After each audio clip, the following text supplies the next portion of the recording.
But I started with this quote, and the picture renders quite well. There is a very disgruntled-looking young girl about the age of my daughter leaving a shop. And old retailing was a fairly miserable experience, but it was also a very discreet experience. It's something that you did, something that you went to do. And retailing's changed dramatically even in the last 10 years, and it's not something that you go to do anymore. It's just something that happens in almost an ambient way. And this quote from Weena Reinhardt's kind of exemplified it for me. She says, winning in retailing today is less and less about control of the shopping experience because there's no longer a clearly defined shopping stage. New technologies allow people to bring the purchase of the product that satisfies their needs closer to their first perception of it. And this makes the perception of the need rather than the shop the stage that marketers need to control. And obviously, that's really all about content, and it's really about creating intent through content, and actually doing that in quite a specific and intentional kind of way.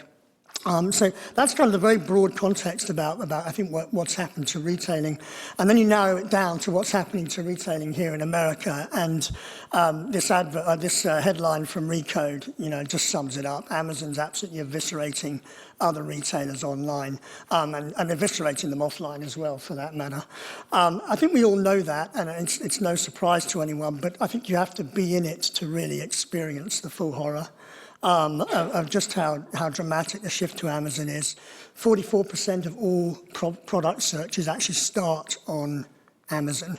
They don't start on Google, they actually start on Amazon. And Google has a 68% share of the search market, but that's just the search market that goes to search engines. When you think of 44% start on Amazon, it means it's the biggest single player in product search. Done. Customers stay on Amazon. Amazon took 40% of all retail sales over the holiday, 40%. And they invented a day last year called Prime Day. I think it was July 15th of 2015. It was an invention. They created it. And they sold more than $1 billion worth of merchandise, which is more than Walgreens or Zulily sell in a whole year. One whole year. And they did that on a day they invented in July. So there's phenomenal power, and it's absolutely sucking the life out of other areas of retail. Amazon's got phenomenally good at driving discovery, so they obviously have related products, recommended items, and so on and so forth. But they've launched a retail accelerator called Launchpad, where you can essentially bring a product to market through Amazon, and they provide a whole lot of services to do that. And it's a phenomenal discovery tool for new and edgy products. And they just last week launched a TV show called Style Code Live, which is really driving Amazon's drive into fashion, which is massive. I mean, Amazon's got 2 of their own fashion brands. They've just brought out a suit brand for men's suits. They're getting so heavily into fashion, you can't believe it. And it's because fashion's one of the biggest verticals there is. It's also growing one of the fastest, and it's one of the ones where customers are most engaged. So Amazon's doing things that are just mind-boggling. They've also mastered ambient retail. So you have instant buying with one click, you have automated buying with a dash button, and you have a really good subscription engine so that you're buying on Amazon even when you sleep. It's becoming completely subconscious almost.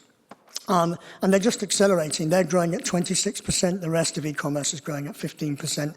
So even though they're a $100 billion company in US retail revenue, they're actually accelerating faster than the rest of the market. So, I think people are conscious or somewhat aware of these facts, but they're remarkable. They're terrifying if you're a retailer, and very exciting if you're a customer. Access to in-market customers is concentrated and it's promotional. So even if you escape the clutches of Amazon, then you really have to contend with the fact that Google really controls search, and that Google is moving beyond search and moving into buying on Google, so putting in buy buttons, turning their product listing ad inventory into an automatic purchase experience. And as the shift to mobile accelerates, and the shift to mobile in journalism, in writing, is exactly the same. The numbers are identical to what's happening in retail. 60% of retail traffic's coming from mobile. I think that's the same as journalism. So everything that's happening in that context is happening to retail.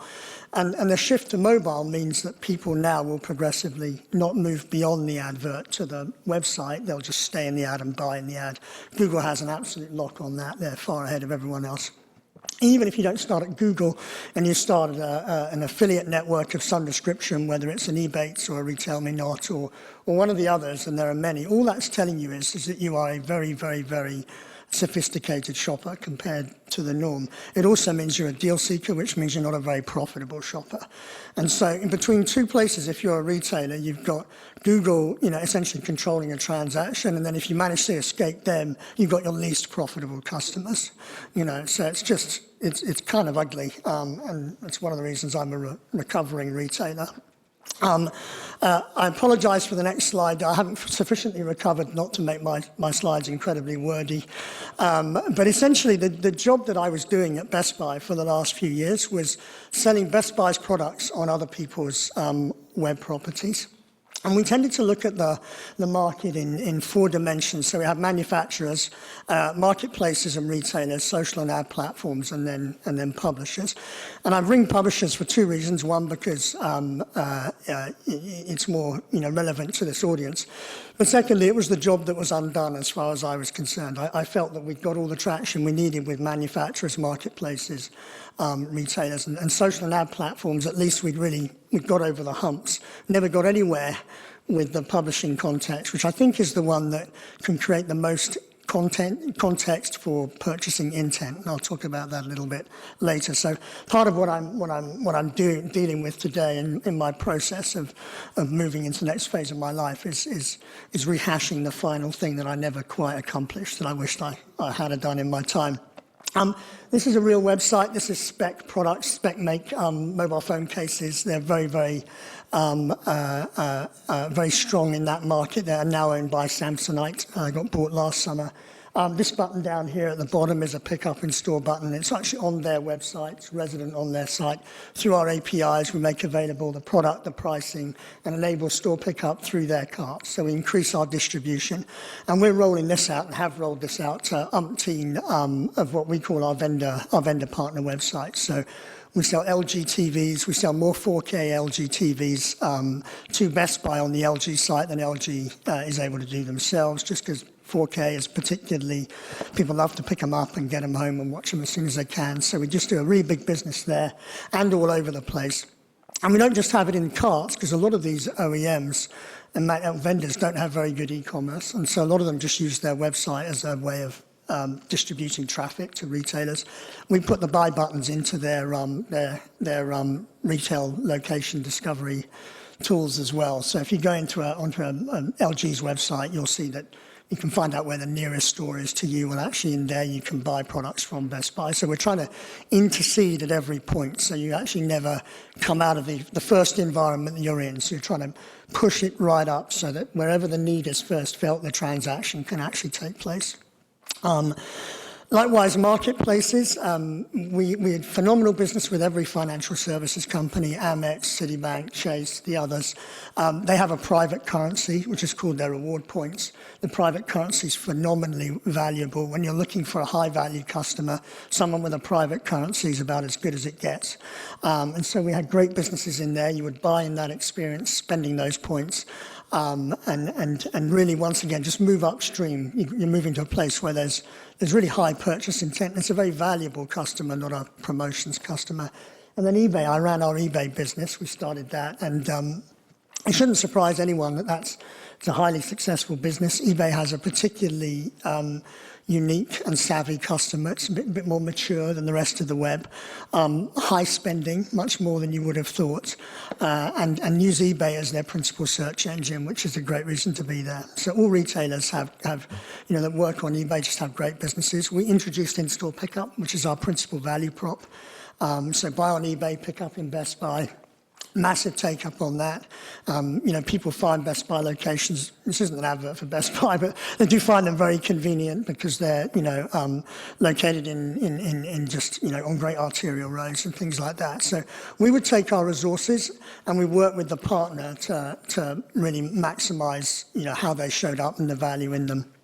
And then we have social networks as well as ad networks. I mean, there's Google again, but there's also Facebook and Twitter.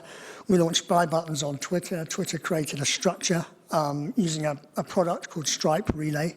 Stripe Relay is merely a vault into which you put your credit card details and your address details, and they pass that information through to us on a single click of a button on Twitter. Do it once, and everything you ever buy on Twitter again just goes through that same process. It's really neat. Twitter hasn't really gone into liftoff just yet because I don't think there's necessarily intent from the customer in that environment. It's not what we saw with eBay, for example, which would be the obvious counterpoint to Twitter. And so what did we learn from all of that? So that's really, the three and a half years of my life, the last three and a half years.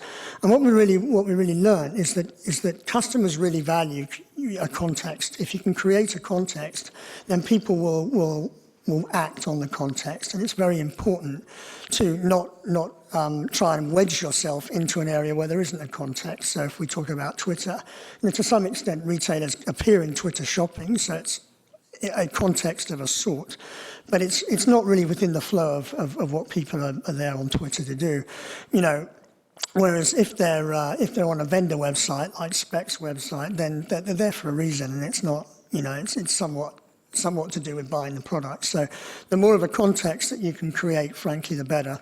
And so I think the challenge for publishers as they really look at developing really effective campaigns that brands and retailers can monetize for you is to create very compelling content that creates intent, and to have that actually as a purpose. And I think where that's described openly, that goes really well. And I think when you try to hide it, then it goes less well. And I think, there's all sorts of, conversations around ad blockers and various other things, but ad blocking is just all that is a protest vote. It's nothing more. We're not quite getting, what we want. I actually think you can very explicitly create content that creates a transactable moment within the customer and monetize your content accordingly, even if it's not in the mainstream part of your experience, but an experience that you set up specifically for that purpose. And so I'm just going to talk about a couple of the things that I'm seeing out there that hopefully illuminate the point. I see, intent as being two parts. You have to create the intent, and I apologize for my formatting on the wording there. You have to create the intent, and then you have to capture the intent. It's really as simple as that. And I pulled this blog post off a blog. It's actually created by the CEO of Skimlinks, which is an affiliate marketing company. It's their CEO in the UK. So it's self-serving, so I think we'll accept that. But, she wrote, commerce editor will be the new job in 2016. And so it's a desire for people to move into the editorial space and aggregate, links and content and bring them to an audience. And on my left-hand side, you really have the kind of content that you can create in the domains where you can create that content. So I've heard CMOs of retailers talk about us developing, or retailers developing, a publisher rather than a promotions mindset. The reason they want to do that is a publisher mindset is going to have a more engaged audience and, frankly, a more satisfied and ultimately more profitable customer. A promotions mindset, which is really the hell that we're involved in right now, just forces you down. It forces the price down. It forces the experience down to the lowest common denominator. So retailers themselves are even thinking about how they get their message in front of the customer in a way that is more engaging and less of a blast and more of a correspondence and a conversation. And honestly, they don't know how to get out of their own way. If you were a writer, you're probably not going to want to end up working for a retailer. It's probably not the first thought when you come out of this college that you would go and work for a retailer, but my goodness, you could do some good. And we need more writers in that context, actually working within the company to create really, really good content. And then, product content on publisher sites, so working directly with retailers or brands or whoever like Microsoft to actually really bring this to life. And I know that GE, I think, is held up as the standard for that, for an organization that's really, really, worked on that. And then, of course, there's explicitly sponsored content, and that's as old as publishing, I suspect. And then down to, the part that I was involved in, which is always the capturing of the intent and turning that into revenue. As Kim was saying, there's intent capture before someone even makes a transaction. And that could be price and inventory alerts. It could be pre-orders. So, if you want to buy the Oculus Rift, get the pre-orders right up front, because most of this stuff nowadays is on pre-order anyway. So why not capture that environment? Actually, then you own a part of the transaction without actually having to invest in any of the tools to kind of create the transaction. It's very meaningful and very valuable to people that are selling these products. And then there's, in gaming again, it's just a massive category for pre-orders and things like that, and knowing what's coming up front. And these products just have such buzz around them. They have such community anyway, and yet no one's really linking those two things together in a way that serves the reader and the consumer of the information. So I think this intent stuff's really got some legs. But I think even beyond that, when product's out and it's live and it's in the wild, there are really two models that are current now. And there are some organizations doing very well, and one of those is sales through affiliates, and that's curated content. It's often deal-driven, so if you look at Gawker have, their little strip. It's generally about 4 lines, four stories in. They have, their Gawker deals. And there's just affiliate links to Amazon and Best Buy and the rest of the world. Personally, I don't think much of it. It's never going to get you the customer that you really want, but it does pretty well for Gawker. I understand they drive about $50 million of revenue through that. So it's pretty meaningful, and it's relatively small space that they use.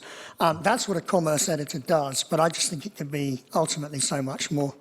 Thrillist is another organization. Thrillist is a blog that's really a men's lifestyle blog, and they do an awful lot of this stuff. But they're essentially curating stuff that they find around the place, and they're not really adding value more than just putting it in front of the audience and repackaging it, but doing very well. And I just think it can be done at a really high level. The final one, number 6, is actually my favorite, which is proprietary marketplaces. I've worked in them so much, I've become obviously unable to contemplate anything beyond them. But there are some amazing businesses out there, and I'm going to quickly flick onto this page. House, I'm sure you're all aware of House. I mean, House started as a lookbook for a guy in Silicon Valley trying to do, a restoration on a 1940s, Rambler. And people are so passionate about home refitting and home decoration that he just developed a phenomenal audience. And that business is now worth $2.3 billion at its last valuation, which is more than Time, and it's more than the New York Times. Now, they have a single category that they focus on, and they have just about every single home builder and home restoration, kitchen designer, you name it, almost every single one of them in America is paying a subscription to be on here. It's the LinkedIn of home design. It's just a phenomenal business. And then 18 months ago, they added a marketplace to it, so you can actually read articles, see the look, and buy the product that's actually in the look through their marketplace. They didn't start as a marketplace. They started really as a company that was devoted to getting people excited about home design. And it's a phenomenal model. I only threw up Fish People there because it's my current favorite website, and whenever I get a current favorite website, I have to tell everyone about it. Fish People, they sell pre-packaged fish meals, tuna, carbonara to eat at home, which is probably the least exciting product category on the planet, until you actually go and buy it from Fish People. And they print these little codes on the back of their pack, and if you type the code into their website, you get a video telling you the story of the guy that caught it. And how he runs his boat and how he fishes it sustainably. And it's one of the 10 fish that the Monterey Bay Aquarium, says we can fish sustainably. So, and it'll make you want to eat fish. I mean, it's just fantastic. So, even though, once again, it isn't purely on what I'm here to talk about. I think content, even from brands like that, can just bring something to life. And I think, we just need really good content creators to work with these brands to really, help that occur. And then the final one on capturing it. So there are two sites here that I just love that I think we should be seeing more of. Pop Sugar and shop style. So Pop Sugar was started about 10 years ago as a popular lifestyle blog, really, us and people and various things kind of online. It's now really huge in fashion. It's probably one of the biggest fashion websites that there is. And they, about 5 years ago, bought a fashion search engine called ShopStyle. And last month, they bought a cart called Cosmic Cart, which they're now putting into that marketplace. And what the cart enables you to do is to check out and buy clothes from any of the retailers that are on ShopStyle in a single cart and a single experience. And once again, it's powered by a technology called Stripe Relay. But the point here is that this technology has become so ubiquitous and cheap that you're just going to see an awful lot more of this. And so retailers will become progressively more and more people that are devising and creating brand experiences and a back-end supply chain, but not necessarily really right up front having to get you into a closed environment to actually transact. So ShopStyle's about to go into liftoff, and it's already huge, but I mean, they mediate $1 billion worth of fashion retail every year. But this is going to take that to the next level. And then Reverb. Is anyone familiar with Reverb? Yeah. Reverb's a wonderful site. And there are all sorts of marketplaces that are coming up in very strict verticals. So Etsy's a very strict vertical in the handmade space. Well, Reverb is a strict vertical in the musical space. And the reason this is such a desirable space to be in is that people are naturally passionate about it. You don't get very many ambivalent musicians around the place. They're just not ambivalent people by and large. And Reverb has created a marketplace where every music and musical instrument retailer in America can sell specifically in an environment, create content around what they're selling, and also create real personality around their brand. So, one of the biggest video views on YouTube is a store called Memphis Drum Shop. Memphis Drum Shop has 50 million views of videos of people playing drums and cymbals and various things. Well, that is a marketplace you want to be in if people are that passionate about it. And Reverb's a marketplace that is a marketplace, but it's so much more. It's really all about exciting content, engaging content, and bringing the user into an environment that just gets them excited about the subject matter. And so to really, conclude, what we're seeing happening in this mercantile space, in this commerce space, is a real increase in the need and the importance of really, really good content to create context, to drive intent. And then we have, through technology, so many tools now to capture that intent at so many places in ways that the customer doesn't find disruptive. If I only want to tell you I'm interested in something, I can do it, and you tell me back later. If I'm sufficiently interested that I want to buy it, you can create a context for me to buy it from you so I can remain in your environment and part of your community. So I think you've seen that e-commerce, even in the last 3 years, has come to a place where content providers really can and will make all of the difference. Fantastic. Really good. Any questions for Andy real quickly before we go to break?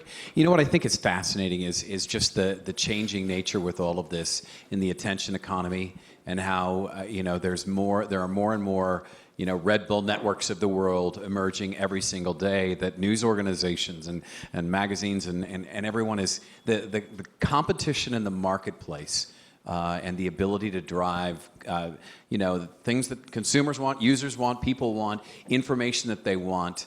There have never been more opportunities to do that. And so thank you very much for this, because it really crystallizes the marketplace of the attention economy and just how competitive it has become, whether you're in the news business or whether you're in some other business that you're trying to create content for. So Andy Heddle, thank you so much.